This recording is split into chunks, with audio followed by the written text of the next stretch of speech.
Assalamualaikum warahmatullahi wabarakatuh. Waalaikumsalam warahmatullahi wabarakatuh. Kita mulai adik-adik mahasiswa semua untuk dari jurusan farmasi S1 Farmasi Stikes Muhammadiyah Wonosobo. Semester 5 ya ini ya.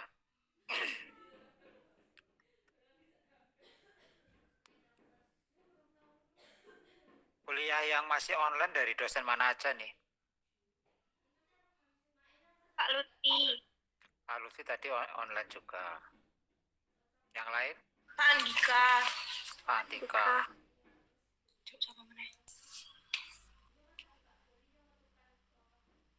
Ya, biar efektif aja. Karena daripada misalnya saya dari kantor datang ke kampus, nanti kita model kampus merdeka aja ya. Artinya kita bisa belajar dari mana-mana, kita bisa memanfaatkan teknologi yang ada, dan harapannya dari mahasiswa semuanya ini dengan adanya teknologi bisa lebih memanfaatkan teknologi ini untuk belajar dari adik-adik semua. Artinya apa? Bahwa tidak menutup kemungkinan bahwa kemampuan dari adik-adik semuanya akan melebihi dari apa yang kita sampaikan. Gitu. Jadi jangan sampai malah dengan adanya teknologi adik-adik semuanya tidak bisa berkembang. Enggak. Tapi dengan adanya teknologi, dengan adanya perkembangan IT ini, seyogyanya kemampuan dari masing-masing mahasiswa akan melebihi dari kemampuan dosennya. Karena misalnya seperti saya sendiri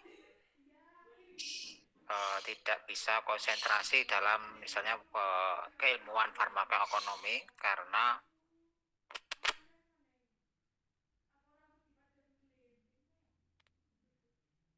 tempat kerja itu punya menuntut multi talent, menuntut juga pekerjaan-pekerjaan lain yang di situ membatasi kami untuk belajar tentang masalah farmakoekonomi, maka farmakoekonomi, kemampuan farmakoekonomi yang ada.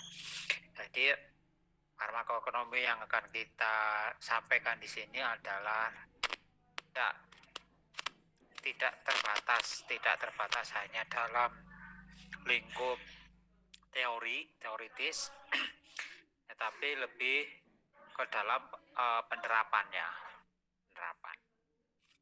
Nah, harapannya adalah dari adik-adik semuanya mahasiswa S1 Farmasi Stikes Muhammadiyah Wonosobo nantinya bisa menguasai lebih detail pada tingkat teorinya ya, lebih detail dengan terhadap teorinya. Farmakonomi itu apa, cabang ada di mana saja, pengertian terus metodologi farmakonomi ya. Nanti itu semuanya harapannya adik-adik semuanya bisa menguasai ilmu ini secara lebih mendalam daripada kami. Jadi sifatnya kami adalah mengantarkan secara garis besar, nanti secara detailnya adalah adik-adik semuanya bisa belajar tentang ini.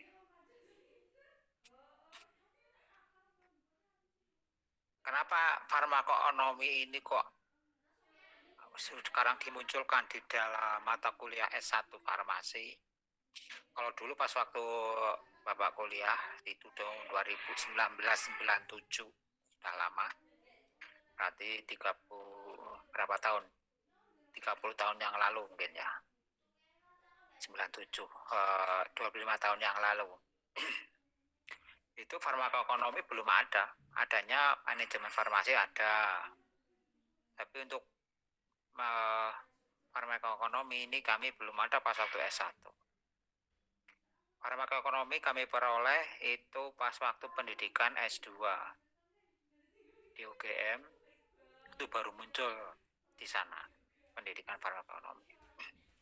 Tapi di tahun terakhir ini, berarti mulai tahun 2019, 2020, mata kuliah farmakonomi dimunculkan di S1. Kira-kira kenapa kira-kira? Karena tuntutan zaman itu jaminan kesehatan, sistem jaminan sosial nasional kesehatan atau SJSN. Dan ini sebenarnya SJSN ini sudah ada di 2004. Berarti kalau dihitung sampai dari sekarang sudah 18 tahun. Undang-Undang nomor 40 tahun 2004 tentang sistem jaminan sosial nasional kesehatan, di mana di dalam hal implementasi Undang-Undang nomor 40 tahun 2004 ini baru bisa diimplementasi secara parsial itu tahun 2014. Berarti dari undang-undang muncul 10 tahun kemudian undang-undang ini baru diimplementasikan. Ya.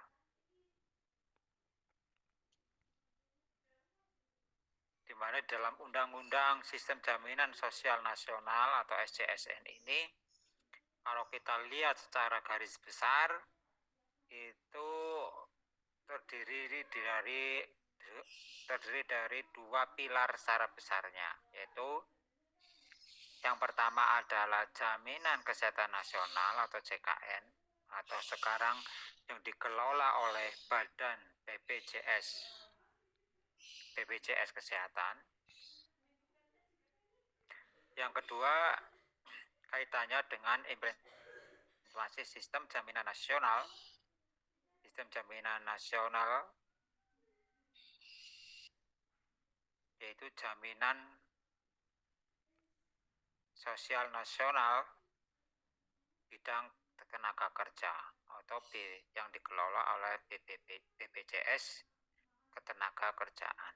Jadi posisi sekarang di Indonesia ada dua penyelenggara sistem jaminan, yaitu sistem jaminan BPJS Kesehatan berdiri sendiri, di mana BPJS Kesehatan itu dulunya sebelum implementasi ini dalam bentuk ASKES, ya, ASKES asuransi kesehatan.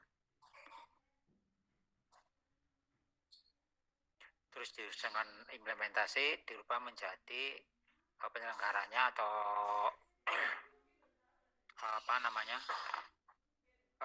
badannya dirubah menjadi BPJS Kesehatan. Kalau dulu jaminan BPJS Ketenagakerjaan dulunya itu masuk ke tas ya. Kok saya lupa itu ada dulunya apa, terus berubah menjadi BPJS Kesehatan.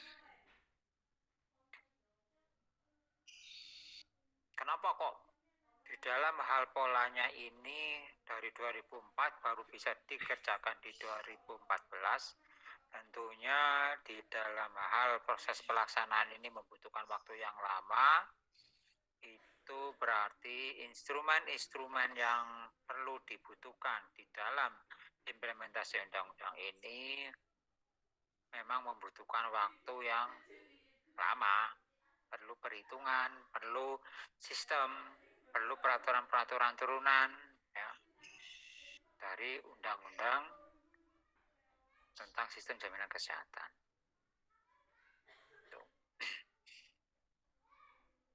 Dengan adanya penerapan Universal Health Coverage atau UHC, bahwa di Undang-Undang 2004 bahwa semua warga negara itu harus dilindungi, harus dijamin masalah kesehatannya, maka UHC, Universal Health Coverage, itu harus diimplementasikan. Kalau dulunya masyarakat di dalam hal memperoleh pelayanan kesehatan itu fee for service atau masyarakat membayar sendiri secara langsung terhadap proses pembayarannya, farmakoekonomi tidak terlalu begitu diperhatikan. Tapi dengan adanya penerapan UHC, Universal Health Coverage ini, bahwa semua warga negara yang di situ masuk dalam anggota atau peserta BPJS Kesehatan, peserta tidak lagi mengeluarkan pembiayaan secara fee for service. Pembiayaannya ada di mana? Pembiayaan ini dikeluarkan, dibiayai, dibayarkan oleh BPJS Kesehatan ketika peserta JKN ini memperoleh pelayanan kesehatan. Nah, tentunya di dalam pemberian layanan ini BPJS Kesehatan tidak mau membayar secara serta-merta. Tapi bagaimana anggaran yang ada di BPJS Kesehatan itu bisa memberikan efisiensi yang ada sehingga anggaran bisa cukup untuk membiayai pelayanan kesehatan yang ada di Indonesia. Mereka itu peran dari studi farmakoekonomi ini makin dibutuhkan di masa sekarang ini, bahkan sampai ke depannya. Karena ini perlu dihitung, yaitu karena bagaimana sebuah sistem pelayanan kesehatan dengan biaya yang seminimal mungkin bisa memperoleh layanan kesehatan yang seoptimal mungkin. Tentunya hal ini perlu kajian-kajian di dalam hal studi-studi ekonomi. Itu. Jadi studi ekonomi di bidang apa? Studi ekonomi di bidang farmasi. Makanya dinamakan farmakoekonomi, ya. Dikenal dengan farmakoekonomi. Kita ketahui bahwa namanya jenis obat itu banyak sekali. Sampai ribuan jenis obat, ya. Atau ribuan nama dagang obat. Tapi dari ribuan jenis obat ini, kira-kira yang bisa memberikan efek yang paling baik, paling bagus untuk proses pengobatan, dan di situ memberikan atau membutuhkan biaya yang paling ekonomis, paling efisien, itu obat yang mana? Itu perlu dikaji. Suatu contoh misalnya, di dalam hal tata laksana gastritis,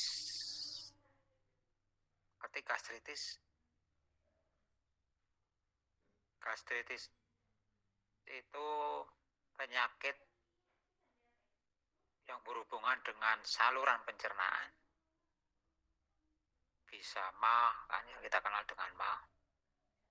Mungkin ada infeksi di usus, atau mungkin ada infeksi di saluran kolon, saluran pembuangan, ada di lambung, ya.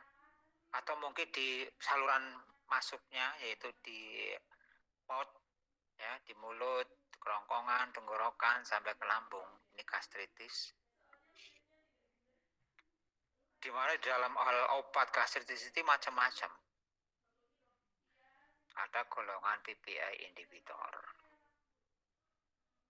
ada golongan H2 H1 antihista H1, ya. Ada golongan antacid.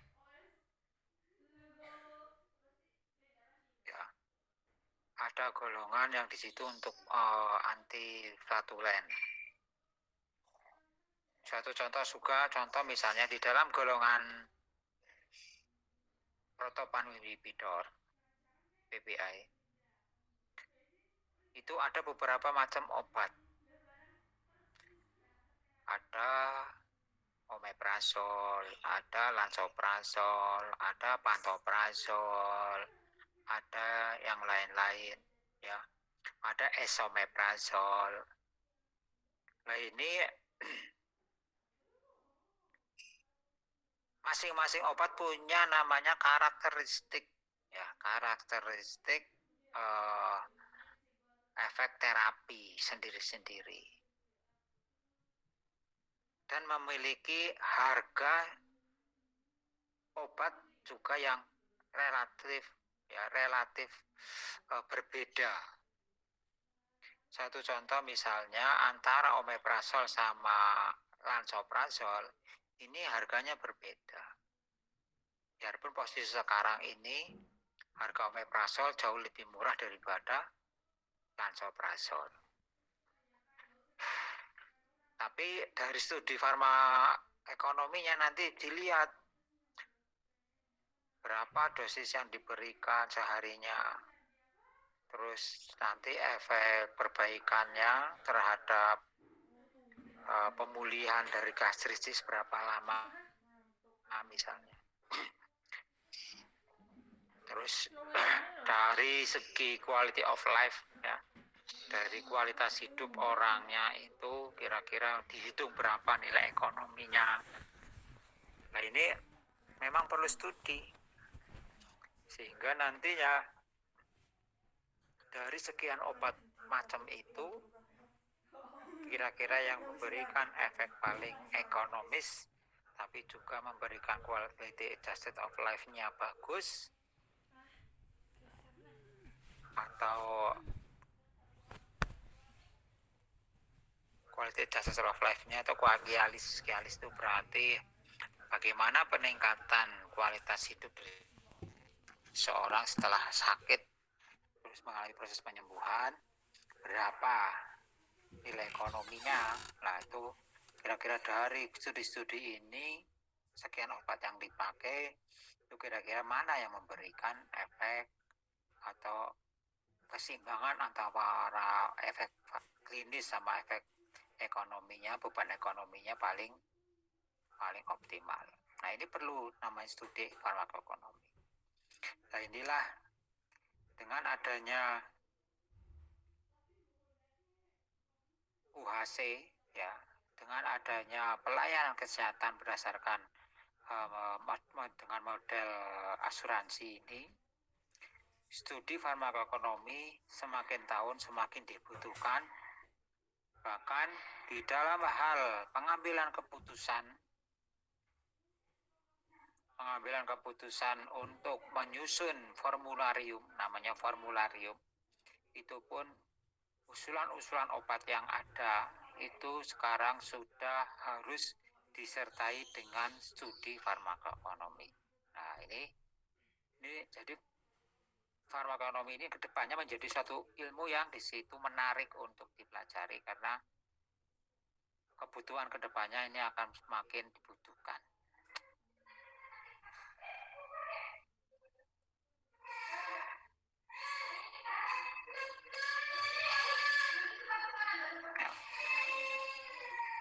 Yang menjadi latar belakang juga di sisi lain bahwa adik-adik semuanya dalam sistem jaminan kesehatan masyarakat yang berlaku di Indonesia saat ini, proporsi biaya obat itu sebenarnya maksimal 30% dari biaya perawatan kesehatan. Harapannya adalah itu. Tapi secara kenyataannya konsumsi obat secara nasional itu mencapai 40% dari belanja kesehatan secara keseluruhan. Jadi Indonesia itu punya PR untuk menurunkan dari 40% menjadi 30% total biaya ya, dari 40%. Misalnya ini secara hitungannya dari 1 miliar rupiah untuk biaya pengobatan itu 400 jutanya adalah untuk biaya obat. Bayangkan itu ya. Kalau ini dari sisi, kalau misalnya Vivo Service, adik-adik semua, kalau ini pasien harus membayar sendiri, secara kalau kita melihat sebagai bidang usaha, usahanya rumah sakit, 40% ini menjadi sebuah proses bisnis yang menguntungkan bagi sebuah rumah sakit terhadap proses penjualan obat. Tapi kalau ini dilihat dari sisi pembiayaan menggunakan model pembiayaan asuransi, maka tentunya dengan adanya konsumsi obat yang diplafon atau dibatasi dengan anggaran, itu ini akan menjadi bukan sebagai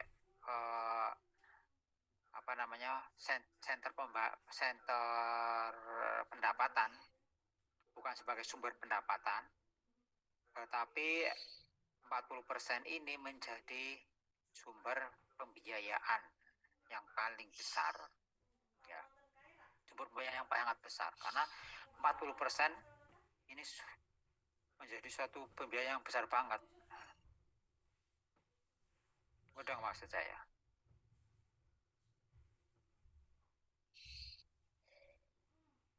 Suatu bayangkan misalnya, suatu rumah sakit dia dipatok dengan uang yang diberikan oleh BPJS untuk pelayanan kesehatan itu 1 miliar per bulan.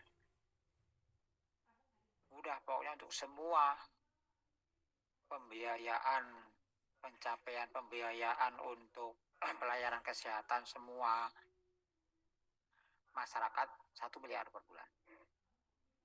Nggak peduli mau kamu mengkonsumsi obat seberapa banyak pun terserah.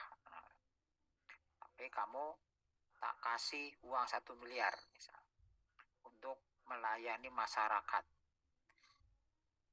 Satu Kabupaten Wonosobo gampangnya 1 miliar.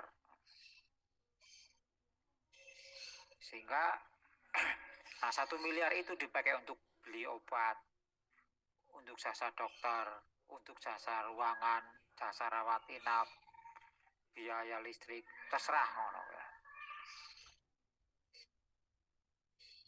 Nah tentunya dengan seperti ini kan berarti obat yang dipakai dari 40 miliar, dari 1 miliar 400 juta untuk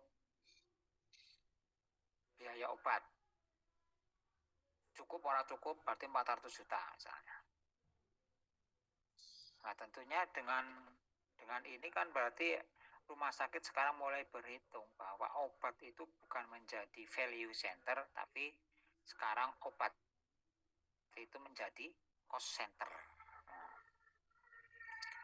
Udah ya. Jadi kalau dulu pas waktu pasien itu membiayai kesehatannya secara pribadi tidak melalui asuransi, pasien berobat, dia membayar jasa dokternya, jasa perawatan, termasuk beli obatnya, ya. Makin besar nilai obatnya, makin besar untungnya rumah sakit. Itu dulu.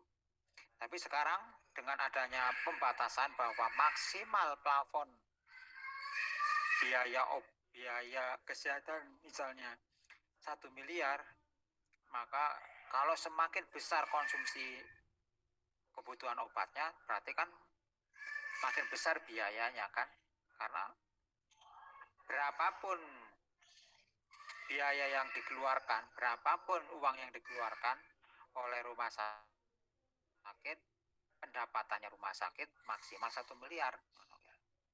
Kalau misalnya untuk jasa dan lain-lain dan obatnya sudah 400 juta, jasanya misalnya 400 juta, nanti untuk rawat inapnya 400 juta, berarti 4 kali 3 sudah 1,2 miliar. Nah, rumah sakit bisa jadi rugi dong. Biaya yang dikucurkan oleh BPJS cuma 1 miliar, tapi rumah sakit mengeluarkan biaya 1,2 miliar. Berarti kan rumah sakit tombok ya kan? Kelompok berapa? 200 juta. Nah, tentunya dengan seperti ini berarti kan obat itu bagaimana bisa ditekan kebutuhannya yang tadinya 40% bagaimana turun menjadi 30% atau mungkin bisa lebih kurang dari 30%. Tentunya ini juga perlu kajian. Namanya orang sakit ya, orang memanfaatkan pelayanan kesehatan, tentunya mereka ada masalah dengan tubuhnya, ada masalah dengan kesehatannya. Dan di dalam hal pengobatan itu tidak akan mungkin lepas dari namanya butuh obat. Orang sakit gigi misalnya tentu butuh obat. Ya. Orang sakit kepala butuh obat. Ini suatu pandangan yang mudah. Orang kena kanker, mereka pasti butuh obat. Orang kena infeksi, mereka butuh antibiotik. Nah, ini bagaimana dalam hal pengendalian penyakit ini bisa lebih terkendali, perlu kajian. Nah, ya, kajian. Misalnya, jika kita dihadapkan pada satu pertanyaan, apa kelebihan suatu obat dilihat dari segi cost effectiveness dibandingkan obat lainnya? Contohnya tadi yang saya sebutkan, di dalam pengobatan gastritis itu obatnya macam-macam, golongannya macam-macam. Contohnya tadi yang gastritis adalah golongannya proton pump inhibitor, ada H1 blocker, ada antacid, ada juga sekarang sudah ada golongan yang lainnya. Di dalam H1 blocker PPI inhibitor sendiri ada namanya ada omeprazol, lansoprazol, esomeprazol, ada pantoprazol. Sekarang udah berkembang lebih banyak lagi. Nah, dari obat-obat ini mana yang paling cost efektif? Antacid misalnya di sana ada dalam bentuk antacid, dalam bentuk yang lain juga ada. Pertama H1 blocker misalnya itu ada ranitidin, ya ada simetidin, ada famotidin.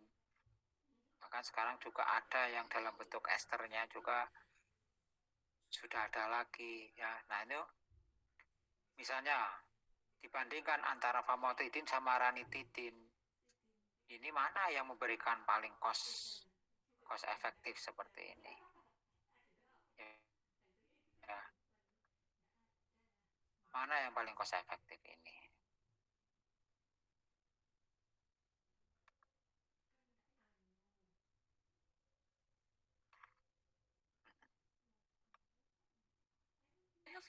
Contohnya tadi ada lagi yang misalnya di dalam kardiovaskuler, obat-obat kardiovaskuler, ada kalsium channel blocker, ya mungkin sudah disampaikan oleh dosen yang lain. Ada yang beta blocker, golongan beta blocker, ada yang angiotensin channel blocker, ya ARB, angiotensin channel blocker, ya ARB. Ada golongan apa lagi kalau yang buat kardiovaskuler?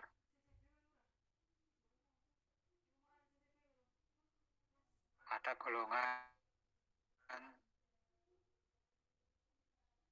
diuretik, ya diuretik sendiri ada yang boros kalium, ada yang hemat kalium, ya.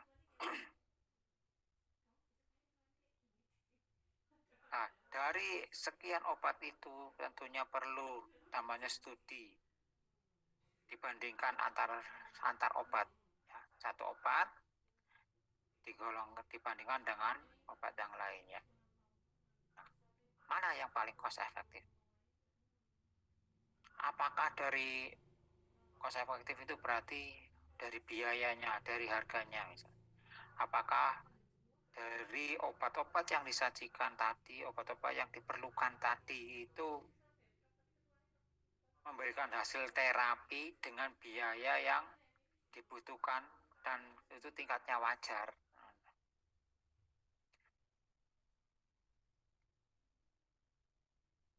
Ya, nah ini tentunya perlu studi. Apakah suatu obat dapat dimasukkan ke dalam formularium atau dalam daftar obat yang disubsidi?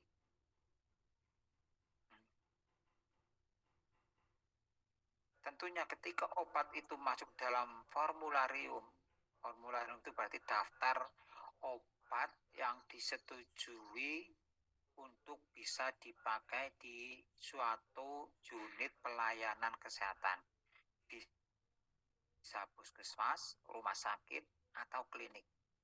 Atau di dokter praktek mandiri yang nantinya bekerja sama dengan apotek dalam hal proses pelayanan kesehatan. Nah ini suatu obat yang diusulkan masuk ke dalam sebuah formularium atau dalam buku daftar obat gampangannya itu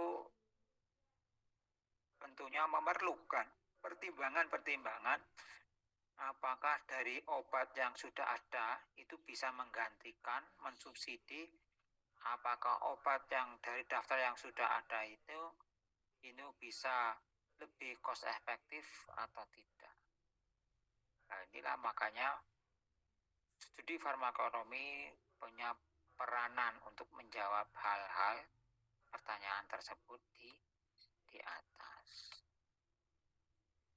Tuh.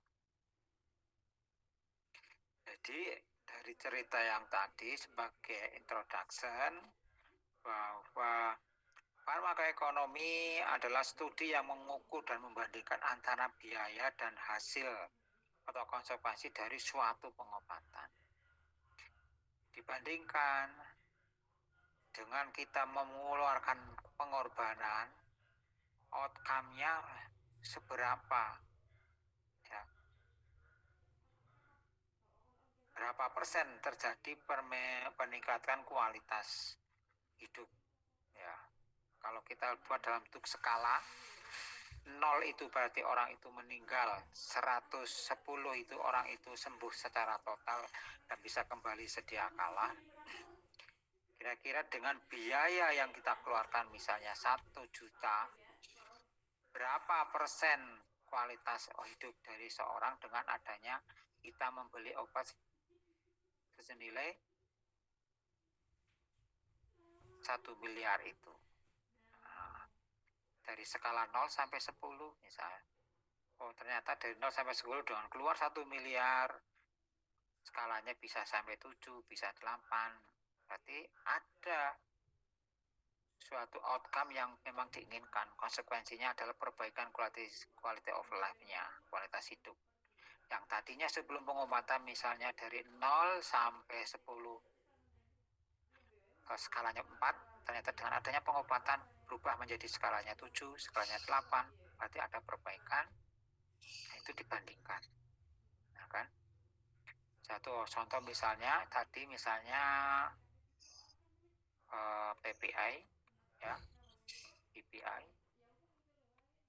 yang dipakai sebelum sakit dia skalanya 4, hidupnya setelah pengobatan bisa menjadi 8. Misalnya pakainya omeprazol. Kalau misalnya menggunakan pantoprazol misalnya, sama-sama berangkat dari 4, ternyata dengan proton pump inhibitor untuk pantoprazol misalnya dia skalanya jadi 8,5. Nah, ya, dari sama-sama berangkat dari 4, skala 4, dia berangkat. Kalau omeprazol dia skalanya 8, kalau pantoprazol, menggunakan pantoprazol 8,5. Oh, berarti kalau dari segi skala pantoprazol memberikan efek lebih baik itu 8,5. Kualitas hidupnya misalnya. Biarpun mungkin dari proses pembiayaan bahwa omeprazol itu 1, kalau pantoprazol dia butuh 2 misalnya dari biayanya. Jadi 1, ini 2 misal. Tapi dari segi kualitas hidup bisa lebih baik. Nah, ini perlu pertimbangan, perlu studi. Kajian farmakoekonomi dilakukan untuk mengidentifikasi obat yang menawarkan efektivitas lebih baik tinggi dengan harga yang lebih rendah, sehingga secara signifikan memberikan efektivitas biaya yang lebih tinggi. Ya, jelas ya jadinya gitu. Jadi tujuan farmakoekonomi adalah untuk memberikan informasi yang dapat membantu para pembuat kebijakan dalam hal menentukan pilihan alternatif pengobatan yang disediakan agar pelayanan kesehatan menjadi lebih efisien dan ekonomis. Ini. Jadi rumah sakit harus berpikir ke sini sekarang. Sekali lagi namanya obat sekarang bukan menjadi value center atau sebagai sumber pendapatan, tapi sekarang namanya obat di rumah sakit, di puskesmas, di klinik, bukan menjadi value center tapi menjadi cost center, ya. Artinya dalam artian bahwa untuk yang BPJS, peserta BPJS, ya, yang BPJS, peserta BPJS ini sekarang posisi obat sebagai cost center. Harus dilakukan proses penghematan. Nah, kalau kita lihat dari sejarah adik-adik semua, jadi sampai tahun 1990-an itu peran dari clinical itu menjadi suatu peran yang paling dibutuhkan dalam hal pengambilan keputusan. Tapi sejak pemberlakuan asuransi kesehatan yang dimulai dari tahun 1990-an, ini bagaimana manajemen itu melakukan proses efisiensi agar proses health service-nya itu tidak mengalami kerugian. Sehingga sebagai seorang klinisi, peran dokter, peran perawat itu bagaimana sebuah pengobatan bisa efikatif, berarti bisa dan aman, efektif dan aman, ya. Bisa efektif dan aman, bisa meningkatkan bahwa pengobatan yang dilakukan memang benar efektif, tetap tepat sasaran dan aman buat pasien. Manajer berpikir, ya, seorang manajer berpikir bahwa bagaimana sistem pengobatan yang ada harus benar-benar efisien. Sehingga tahun 2000 di abad 2020 ini, karena proses pembayaran sistem kesehatan itu ada providernya, ya. Kalau dulu pasien membayar sendiri, sekarang pasien membayar ke provider atau ke asuransi membayar ke rumah sakit, maka perlu dicari sebuah value yang paling ekonomis. Pasien dengan pengorbanan yang rutin setiap bulan, dia harus memperoleh value yang seimbang dengan pengorbanannya dia. Provider asuransi, ya, BPJS juga menghitung value-nya, rumah sakit juga menghitung dengan pembiayaan yang diberikan oleh asuransi benar-benar bisa cost efektif. Di sini berarti semua lini punya peran. baik dari klinisinya, manajernya, komisarisnya, terus asuransinya, juga pasiennya punya peran.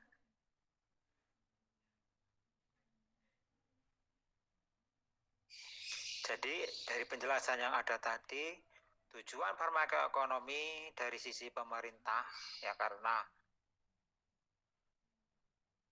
apa? Karena sekarang penyelenggaranya adalah pemerintah untuk asuransinya.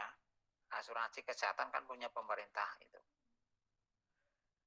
Tujuan dari studi farmakoekonomi adalah pertama untuk meningkatkan efisiensi pelayanan kesehatan dengan tetap mempertahankan kualitas. Ya, efisiensi pelayanan kesehatan, tapi kualitasnya tetap dipertahankan.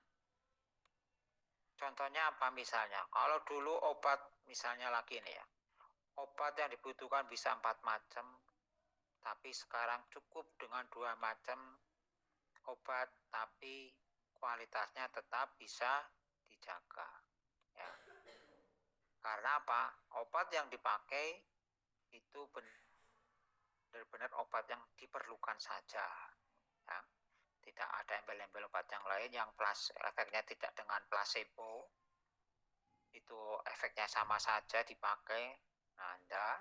Tapi sekarang benar-benar dipilih obat yang paling dibutuhkan itu yang dipakai. Jadi ada efisiensi dari 4 macam obat bisa direduksi bisa menjadi 2 macam obat. Contohnya. Nah, kan tujuannya dengan farmakoekonomi bisa terwujudkan. Jadi efisiensi pelayanan kesehatan tapi tetap mempertahankan kualitas pelayanan. Yang kedua, memperluas akses terhadap obat dan pelayanan kesehatan pada umumnya di tengah keterbatasan sumber daya. Jadi semuanya dengan adanya efisiensi ini, ya, semua pasien bisa memperoleh pengobatan biarpun dengan sumber daya pembiayaan yang terbatas. Yang ketiga, melindungi masyarakat dari penggunaan obat yang murah tapi tidak berkualitas. Nah, ini harapan banget ini adik-adik semua. Obat murah tapi tidak berkualitas. Maksudnya apa? Obatnya itu pun murah, tapi dibandingkan dengan placebo ternyata doai rano efek, nggak ada perbedaannya. Berarti kan ini obat murah tapi tidak berkualitas, makanya perlu studi. Yang keempat, memberikan pedoman untuk meningkatkan penggunaan obat yang secara rasional, penggunaan obat rasional. Sehingga namanya polifarmasi bisa ditekan. Polifarmasi. Ya, ada lagi yang namanya yang lainnya, tidak hanya bukan polifarmasi toh, tapi ada penggunaan obat yang lainnya. Boros, peresepan yang boros. Bisa menghindarkan dari penggunaan obat yang peresepan yang berlebih. Yang sebenarnya cukup pengobatan, misalnya suatu penyakit cukup hanya 3 hari, yang tadinya dikasihkan 5 hari,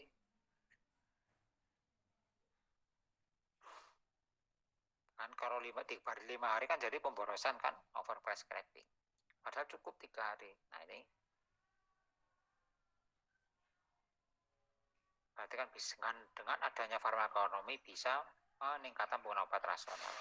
Atau bukan sebenarnya bahwa pengobatan itu sebenarnya butuh 14 hari, tapi kok cuma diberi 5 hari. Kebalikannya. Ini juga kan kalau mau pengobatannya butuh 14 hari, ya dikasihkan 14 hari, bukan 5 hari.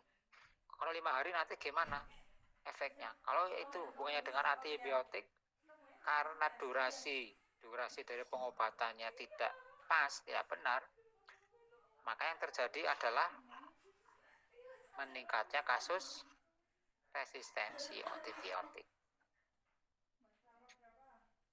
Jadi jangan sampai bahwa berpola berpikir bahwa pengobatan makin singkat, makin sedikit obatnya itu meningkatkan penggunaan obat yang rasional. Enggak, tergantung obat yang dipakai. Kalau memang di situ perlu bisa disingkat, maka itu akan jadi suatu lebih baik. Tapi kalau pengobatan itu memang harus membutuhkan 14 hari, ya harus diobati diberikan obat selama 14 hari. Tapi obat-obat yang tidak diperlukan itu bisa dieliminasi, bisa dibuang, bisa dikurangi. Oke. Tapi obat utamanya harus dipakai sesuai dengan durasinya. Contoh lagi misalnya pengobatan TB. Ya. Pengobatan TB itu butuh waktu 6 bulan. Tidak bisa disingkat, ya nggak bisa. Tapi tetap pengobatan selama 6 bulan. Tapi di dalam hal pemberian obat juga terkendali bahwa obat OAT itu obat anti tuberkulosis dalam fixed dose FDC, fixed dose ya, fixed dose control yang dalam kemasan dosis obat yang sudah fix dan terkontrol FDC ya, itu yang harus diberikan dan itu sudah terkontrol. Tapi obat-obat yang lain supportingnya bisa dikendalikan. Jadi pengobatan obat pun bisa meningkat secara rasional. Ada penggunaan obat secara rasional bisa meningkat. Ya, itu. Dengan adanya farmakoekonomi, harapannya juga adalah bisa menurunkan peresepan yang salah. Ya, contohnya misalnya tadi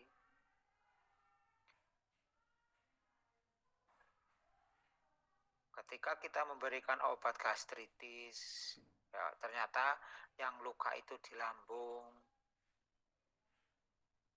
mungkin antasid tidak diperlukan. Yang diperlukan adalah PPI-nya, protopan inhibitor. Itu lebih diperlukan daripada antasid. Antasid diperlukan apabila di situ lukanya adalah luka di lambungnya, bukan di saluran ususnya, tapi di lambungnya. Ternyata kalau lukanya sudah lama perlu obat yang lainnya, atau mungkin sebenarnya antasid tidak diperlukan, tapi perlu perlindungan terhadap luka yang ada di lambung sehingga tidak terjadi pelebaran terus. Maka perlu namanya sukralfat misalnya, karena sukralfat bersifat melindungi luka, membuat film terhadap luka yang ada. Nanti dibuat studinya, kalau menggunakan antasid seperti apa, kalau hanya menggunakan sukralfat seperti apa, kalau dikombinasi seperti apa. Nah itu dengan adanya studi ini harapannya adalah penggunaan obat yang rasional bisa terjawab. Kalau dulu misalnya antasid ya dienggo, dipakai masuk ya, terus sukralfatnya yang dipakai, protopan inhibitor ya dimasukkan, diminumkan, diberikan. Belum nanti adanya yang ondansetron, golongannya untuk antimual, antiflatulen dimasukkan. Boros, muncullah polifarmasi ya. Muncullah polifarmasi.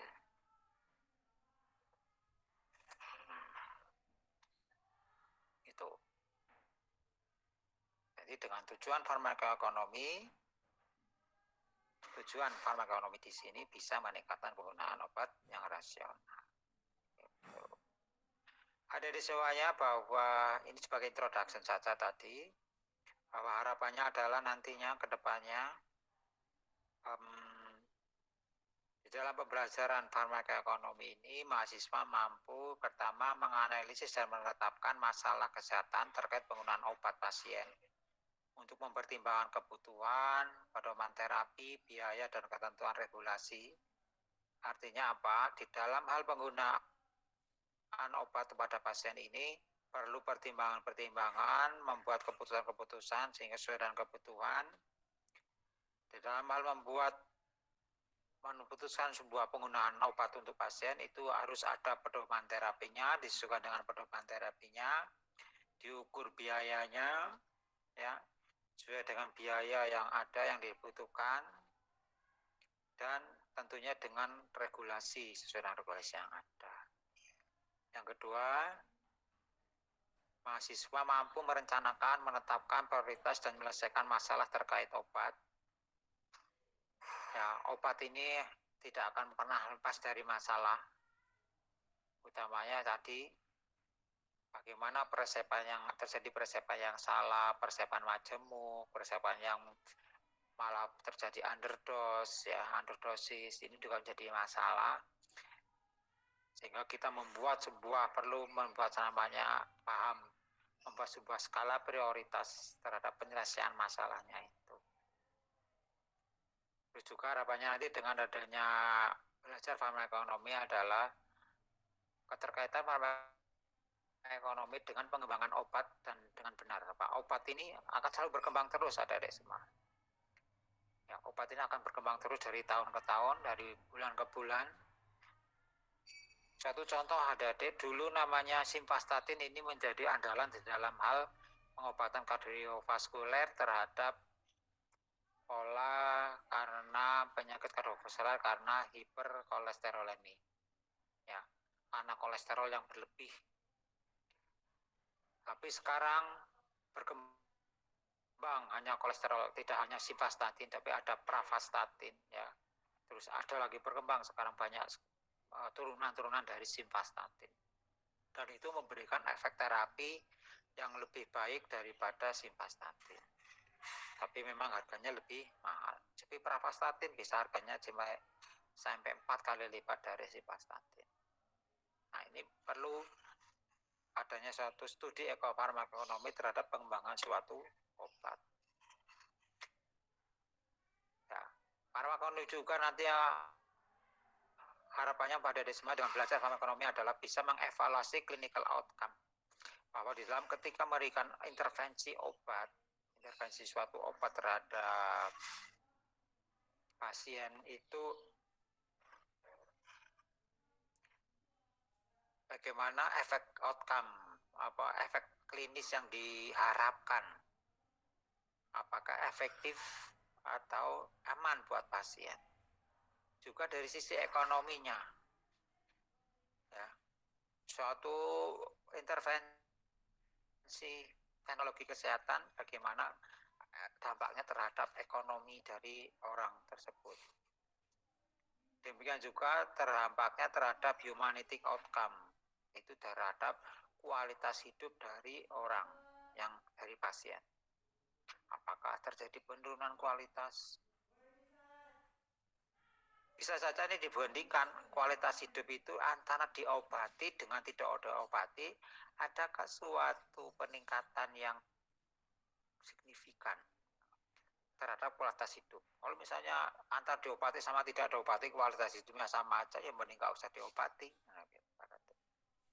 Atau suatu contoh bahwa mindset dari farmakonomi ini tidak hanya proses pengobatan di rumah sakit, ya, tapi namanya farmakonomi ini juga berperan di dalam hal proses pengobatan, dalam hal proses program kesehatan secara keseluruhan. Contohnya misalnya pemberian vaksinasi itu bisa meningkatkan kualitas hidup nggak sih dari orang itu?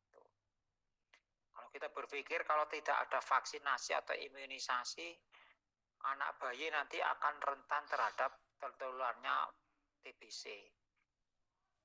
Maka perlu imunisasi namanya DT, difteri pertusis. Kalau anak itu misalnya anak itu akan rentan sekali terhadap tertularnya penyakit hepatitis.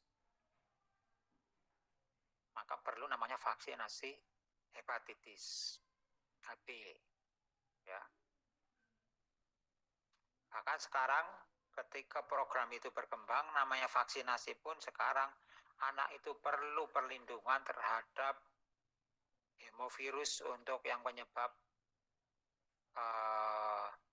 kanker serviks, maka perlu vaksinasi namanya HPV ya, HPV. Nah, ini program-program ini tentunya perlu studi ekonomi, outcome ekonomi yang seperti apa. Kita bayangkan kalau misalnya orang ini tidak bisa memperoleh vaksinasi hepatitis, dia akan rentan sekali terhadap penularan penyakit hepatitis. Kalau dia tidak punya kekebalan terhadap tuberkulosis, maka ketika dia bergaul dengan orang yang kena TB, dia akan menjadi mudah sekali terkena tuberkulosis. Sehingga kualitas hidupnya pun akan terancam, kualitas hidupnya bisa menurun. Ya. Nah, yang terakhir adalah bagaimana adik-adik semuanya nanti harapannya adalah bisa melakukan evaluasi farmakoekonomi dengan beberapa metode, cara uji, cara menulis, cara mengukur farmakoekonomi. Di antaranya adalah caranya ada namanya analisis biaya, ada analisis cost immunization, ada analisis cost benefit, ada analisis cost effectiveness, dan ada analisis cost utility analysis. Ada CUA, ada CEA, CBA. Nah, nanti dengan kuliah ini adik-adik semuanya harapannya bisa melakukan proses simulasi atau evaluasi farmakoekonomi berdasarkan beberapa metode yang dipakai, yang sering dipakai.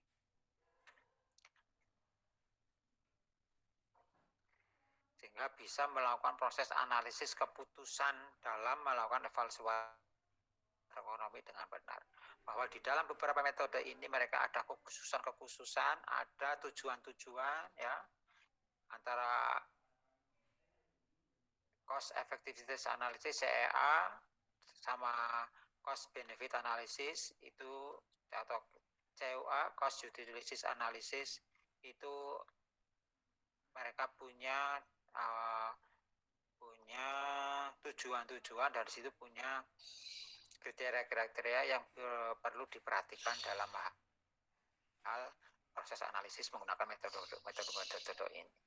Sehingga kalau misalnya analisisnya tepat, berarti kan hasilnya juga tepat, sehingga bisa memberikan analisa keputusan yang tepat pula, sehingga bisa memperoleh keputusan yang benar. Harapan besarnya seperti itu adik-adik dari mata kuliah ini, hingga nantinya kedepannya adik-adik semuanya bisa belajar ya. Nanti bisa belajar dari beberapa buku yang nanti menjadi sumber acuan. Ya, bisa dari semuanya lihat di ini ada method for the economic evaluation of healthcare program. Ini ada semuanya yang pintar bahasa Inggris bisa membaca ini. Ya. Baca aja ini untuk sebagai referensinya. Atau mungkin yang susah ya pakai buku ini aja enggak apa-apa. Ini karya dari rekan dosen di UMP, Farmakonomi Modeling, seorang PhD tapi bidangnya adalah farmakoekonomi, dan di situ di sana ada pusat studi untuk farmakoekonomi. Ini bisa menelurkan sebuah buku yang ini cukup menarik untuk dibaca. Nanti kita mengacu ke buku ini aja, ke Farmakoekonomi Modeling, sehingga nantinya pembelajaran ini bisa terarah. Ya. Ini bisa nanti menjadi sumber bacaan bagi adik-adik semuanya. Silakan nanti bisa dibaca sesuai kebutuhan-kebutuhan yang ada. Insya Allah buku ini bisa menarik dan bisa kita jadikan sebagai acuan.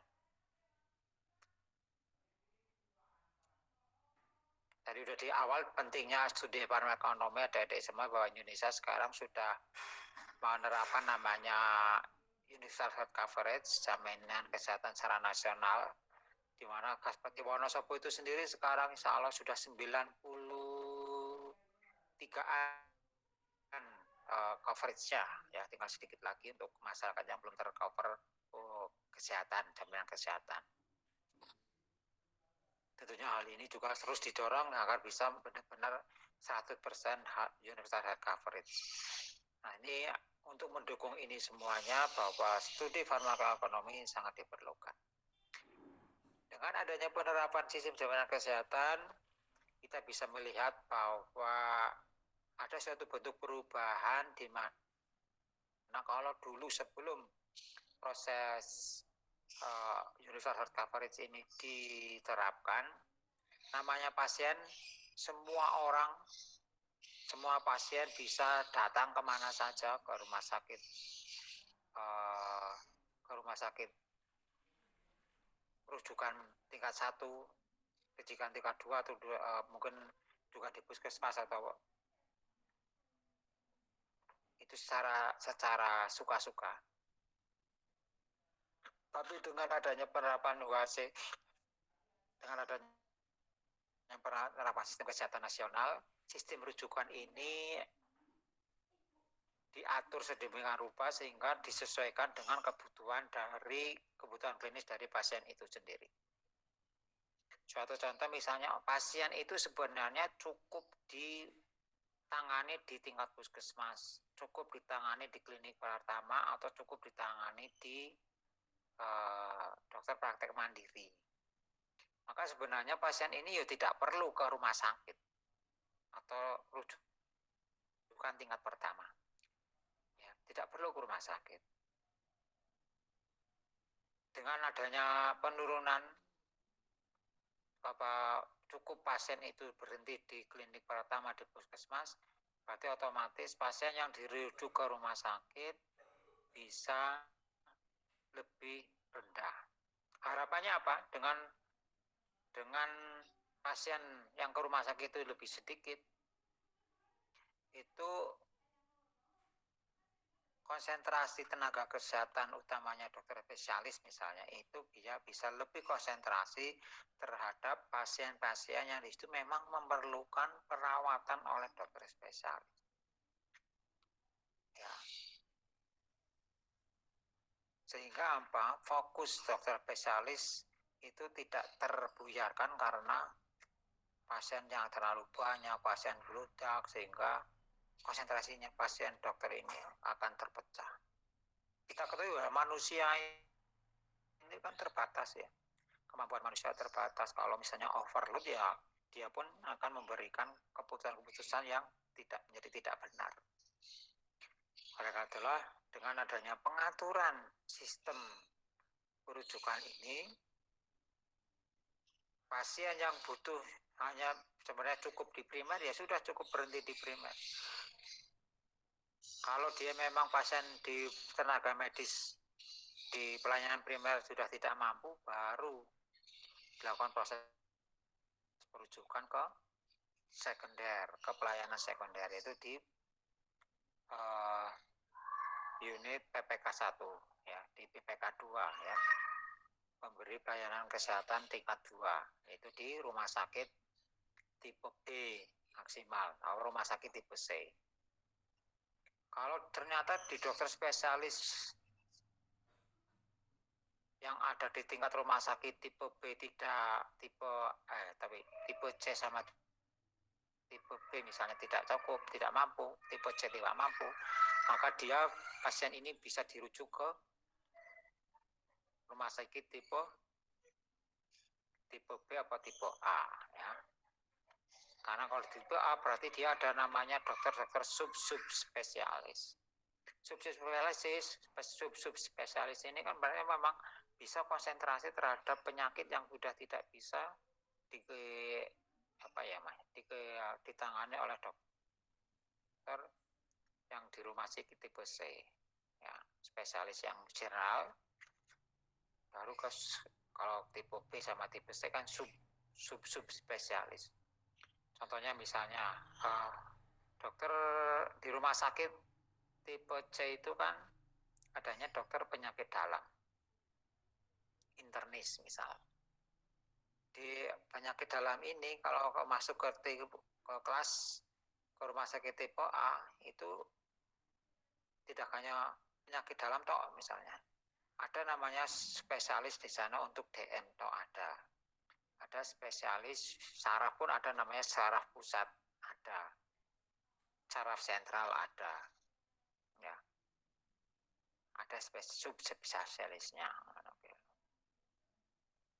Nah ini kalau misalnya kita bayangkan kalau dulu pas sebelum UHC ini semua pasien yang sebenarnya cukup di primer dia datang ke rumah sakit tipe rumah sakit tersier ya rumah sakit rujukan terakhir ya dokter ini di sini berpola berpikir terhadap tidak menjadi apa ya tidak terfokus terganggu atau overload gampangannya pasiennya lebih banyak pasien terlalu banyak sehingga menjadi overload atau yang sebenarnya tidak perlu subspesialis pembiayanya menjadi sia-sia atau bukannya sia-sia tapi apa ya tidak sebenarnya tidak diperlukan lah untuk sampai ke tersier cukup ditangani di rumah sakit tingkat 1 atau mungkin cukup ditangani di primer atau di puskesmas atau klinik gitu. Nah dengan adanya ini menjadi suatu bentuk perubahan ya kalau dulu semua pasien bisa datang ke semua tempat dengan semau gue misalnya gampangannya yang punya uang ya datang ke tersier atau mungkin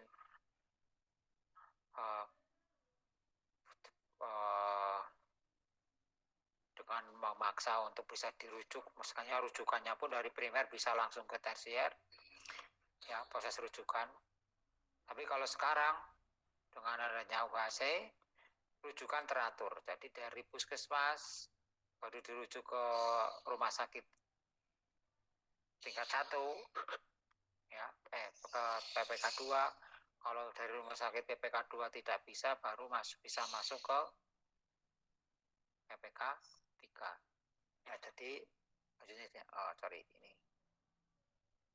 ya, tidak bisa melompat tidak bisa melompat tapi misalnya dari primary kok langsung ke rumah sakit tipe 2 pun dia bisanya tidak bisa menangani langsung maka ini pun biasanya tidak perlu tidak dirawat di rumah sakit tipe 1 bisa langsung dibawa langsung ke rumah sakit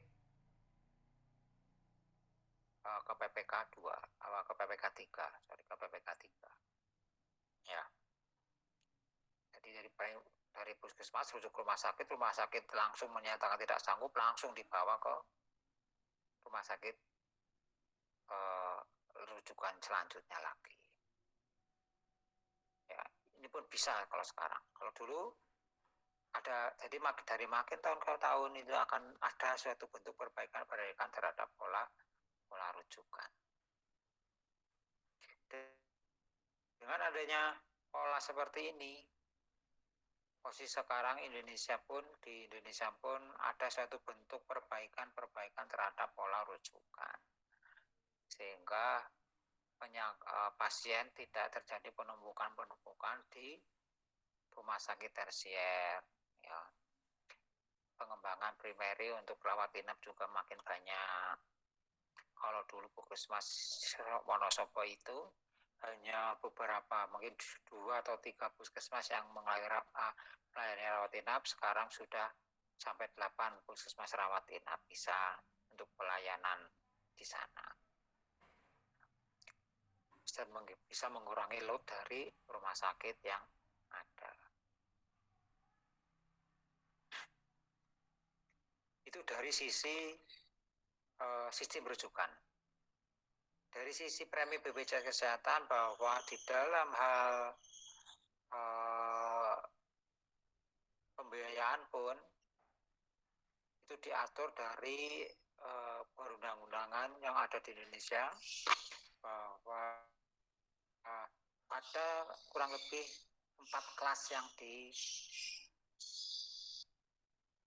dibiayai atau 4 kelas yang pembagian kelasnya 4 kelas tapi sebenarnya 3 kelas ya karena PBI itu penerima bantuan iur ini untuk pembiayaannya adalah di kelas 3. Jadi ada kelas 3, kelas 2, sama kelas 1. Jadi untuk kelas 3 adalah untuk kelas yang ekonomi, ya. Kelas 2 berarti ini ya preminya juga lebih tinggi, dan kelas 3, kelas 1 itu preminya juga lebih tinggi. Ini terkait dengan masalah pembiayaan. Biaya ini tuh kalau di Indonesia ini ya, di Indonesia ini jenis pelayanannya tetap tidak terbatas. Di antara kelas ini sama. Yang membedakan adalah terhadap nanti ketika proses perawat inapnya ini aja yang akan memberikan suatu perbedaan. Kalau kelas 3 berarti di kelas 3, kelas 2 ya di kelas 2. Nanti kalau yang kelas 1 ini nanti kamarnya yang berbeda. Misalnya kalau di kelas 3 ini berarti kamarnya satu kamar bisa 4, bisa 8. Kalau di kelas 2 ini satu kamar hanya dihuni oleh maksimal 2 orang. Kalau kelas 1 ini satu kamar 1 orang. Jadi bedanya itu. Tapi secara pelayanan kesehatan itu semuanya sama. Nah, secara pelayanan kesehatan ini sama. Berbeda halnya kalau misalnya kita melihat di Belanda misalnya. Sistem BPJS-nya di Belanda itu namanya kelas universal atau kelas paling bawah. Itu pelayanan gigi nggak ada. Jadi kalau misalnya ambil pembiayaan yang paling murah, misalnya setiap bulan atau 1 tahunnya 100 pound sterling misal 1 tahunnya. Nanti kalau di atasnya bisa lebih tinggi. Untuk yang paling universal, paling biasa itu pelayanan gigi nggak ada. Tapi kalau di Indonesia semuanya bisa dilayani, ya gigi, ya kacamata, ya mata, ya kacamata, semuanya sama dilayani. Cuma nanti ya hanya di fasilitas saja yang berbeda. Itu kalau di Indonesia. Jadi dengan biaya seperti itu, tapi bisa ada cuci darah, ada macam-macam. Ya. Gitu. Tapi kalau di luar negeri, masing-masing kelas mereka ada tingkatan bahwa kalau kelas bawah misalnya ada pelayanan gigi, nanti baru di kelas 2 baru ada pelayanan gigi.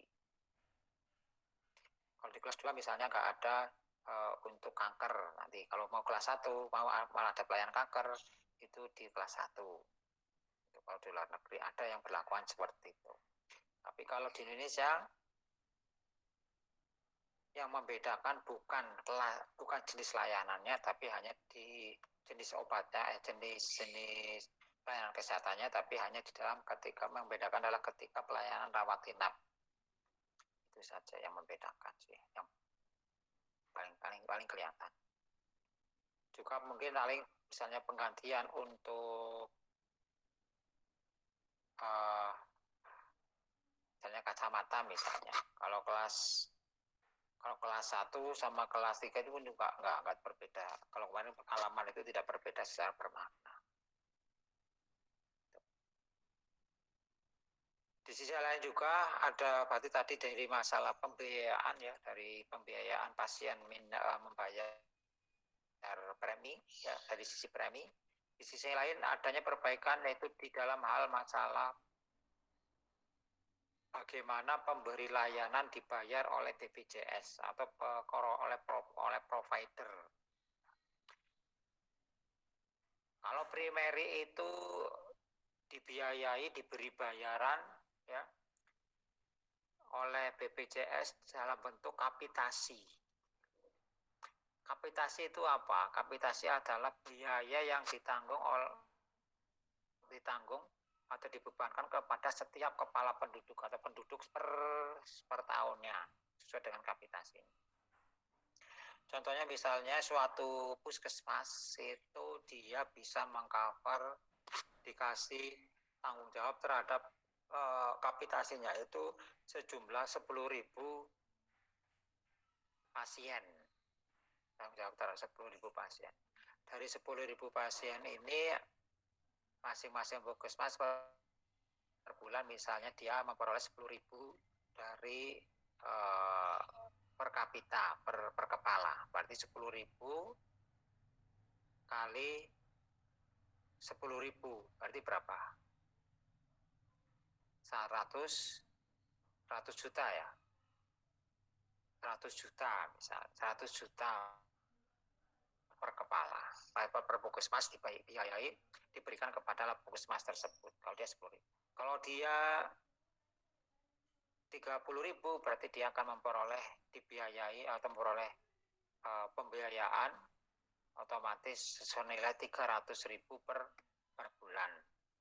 Nah, 300.000 ini nanti dipakai oleh puskesmas untuk biaya pengobatan, biaya promosi kesehatan, ya, biaya pelayanan kesehatan tingkat primer. Kalau misalnya di puskesmas itu tidak kunjungan pesakitnya semakin sedikit, otomatis pasiennya juga harusnya semakin sedikit. Sehingga biaya yang dipakai untuk pelayanan kesehatan juga bisa makin sedikit. Berarti puskesmas bisa untung. Berarti kesejahteraan karyawan bisa meningkat. Tapi kalau di puskesmas atau di klinik swasta, ya, di klinik swasta itu di situ tingkat kesakitannya, tingkat kunjungan sakitnya ke puskesmas atau ke rumah sakit atau ke puskesmas ke klinik itu banyak, berarti otomatis biaya yang dikeluarkan juga banyak, obat yang dikeluarkan juga banyak, sehingga dari misalnya di situ tadi 100 juta yang diberikan untuk klinik itu bisa habis buat operasional, karena untuk beli obat berapa, beli membayar jasa pasien, jasa dokter berapa ya, untuk beli PNHP berapa, ini menjadi beban. Gitu. Tentunya jadinya kesejahteraan buat karyawan juga menjadi turun. Artinya apa? Karyawan yang tadinya harusnya besar menjadi biaya dibagi besar bisa berkurang karena adanya defisit dari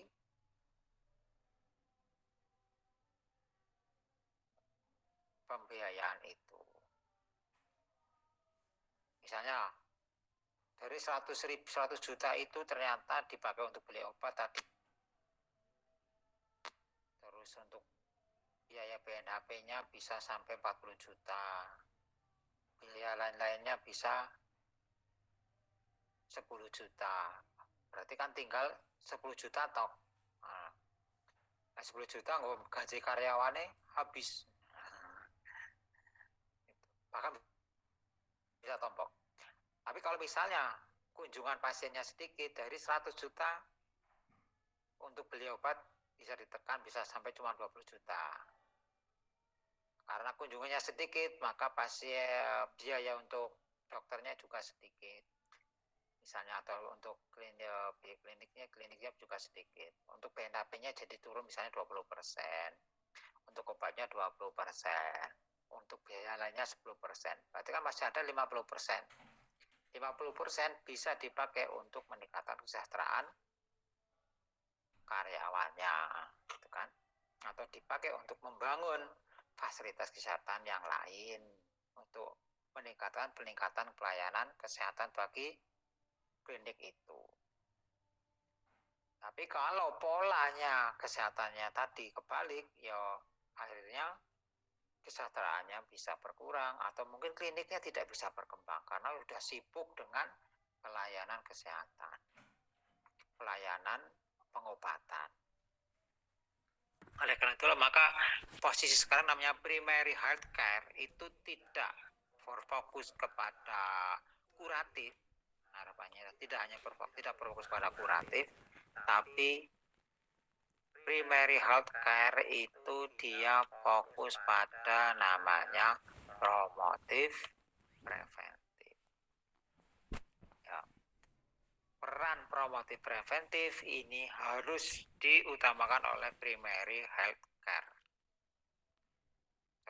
puskesmas atau pelayanan tingkat primer, pelayanan tingkat pertama. Harapannya apa? Dengan adanya pelayanan promotif preventif,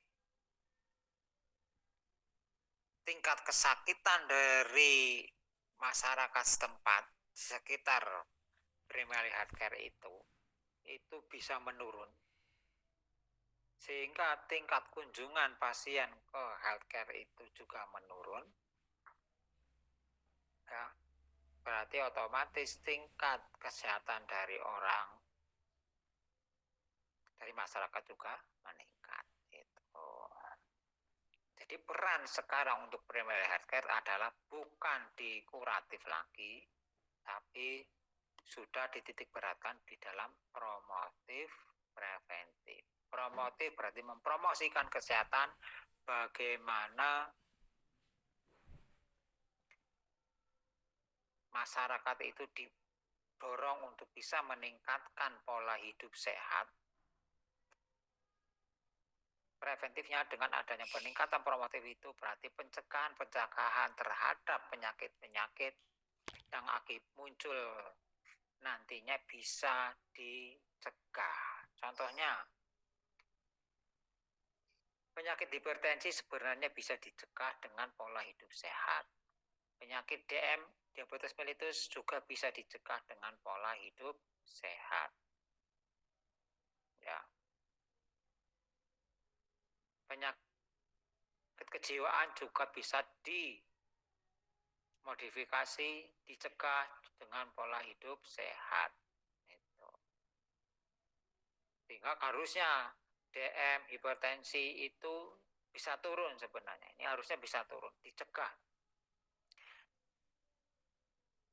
Orang yang dengan penyakit hipertensi harusnya bisa turun.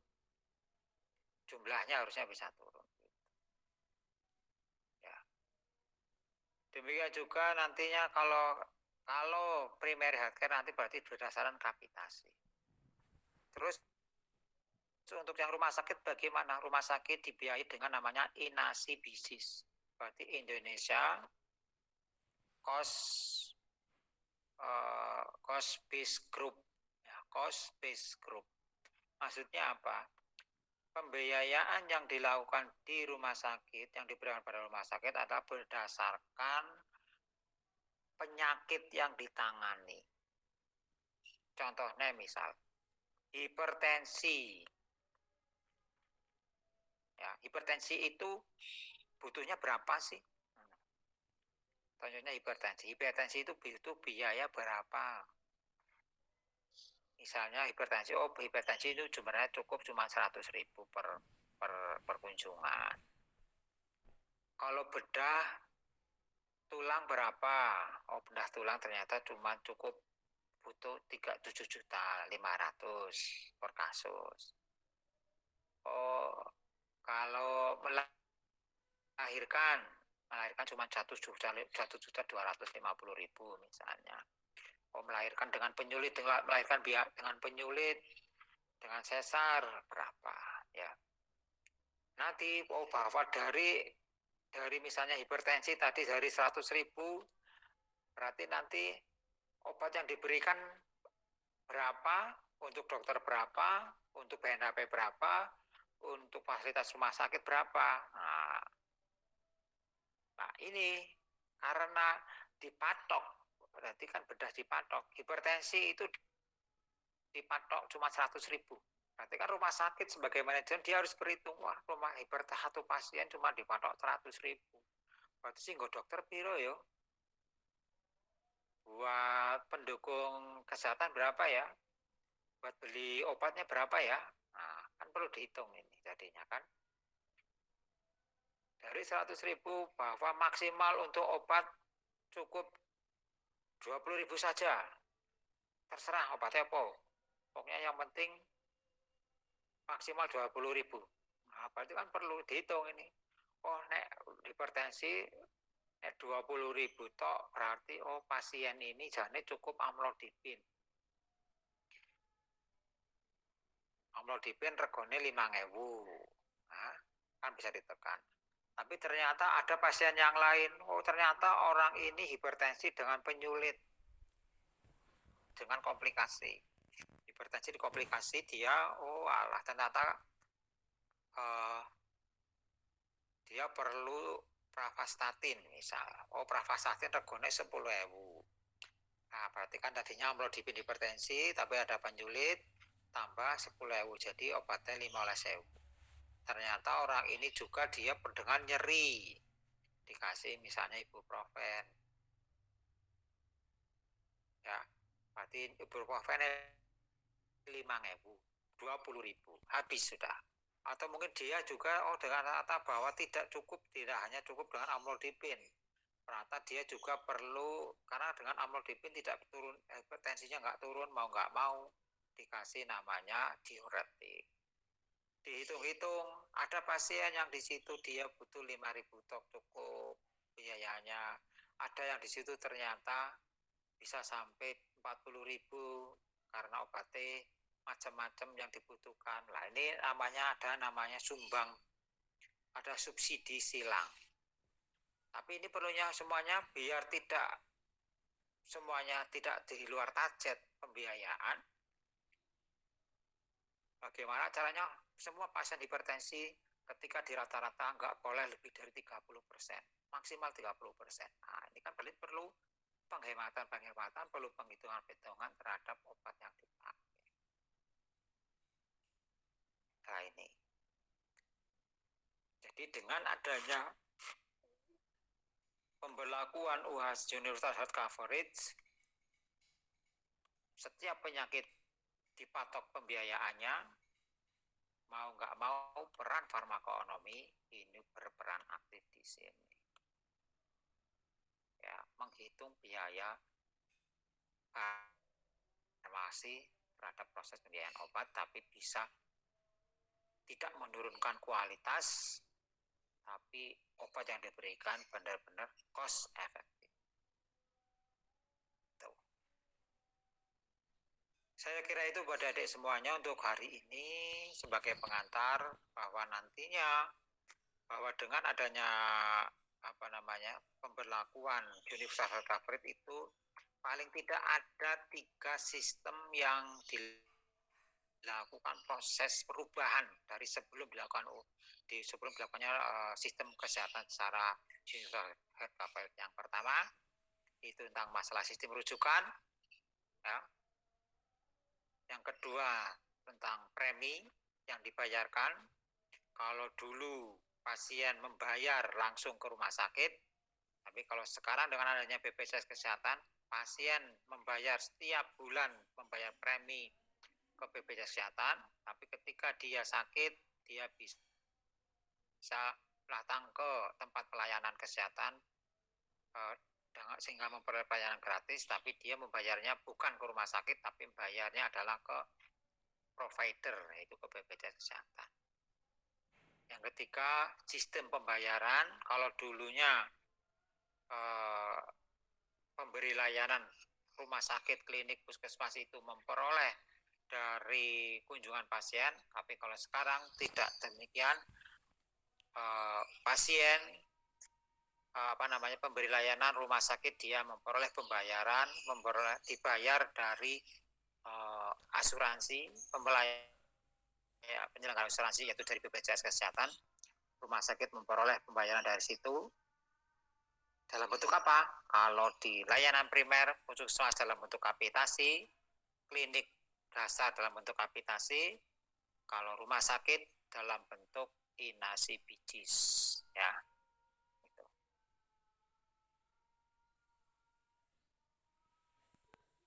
Saya kira itu adik-adik semuanya untuk pertemuan kali ini. Sebagai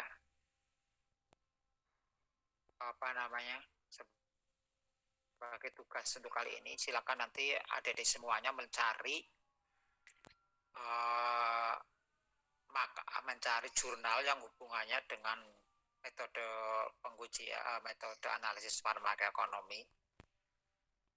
Nanti ada yang farmakonomi tentang masalah cost minimization analysis, ada cost effectiveness analysis, ada cost utility analysis, sama cost benefit analysis. silakan adik-adik semuanya mencari jurnal yang hubungannya dengan ini. Harapannya masing-masing tempat, masing-masing mahasiswa bisa memperoleh jurnal yang berbeda-beda sehingga nanti bisa meningkatkan wawasan bagi adik-adik semuanya, ya. Nanti dicari jurnal yang hubungannya dengan farmakonomi dengan metode pengukuran seperti itu. Nanti dikaji jurnalnya itu, metodenya, ya, metodenya yang dipakai apa, terus cara penghitungannya, terus kesimpulannya, ya. Nanti coba dicari. Itu nanti berarti di review, Saya kira Pak. itu dari saya. Banyak keluarnya saya minta maaf. Ada yang ditanyakan? Itu jurnalnya berarti di review, Pak. Belum ada, Pak. Yang ada. Pak. Saya kira dari saya. Banyak keluarnya saya minta maaf. Bila tidak berdaya. Wassalamualaikum warahmatullahi wabarakatuh. Waalaikumsalam Waalaikumsalam warahmatullahi wabarakatuh. warahmatullahi wabarakatuh.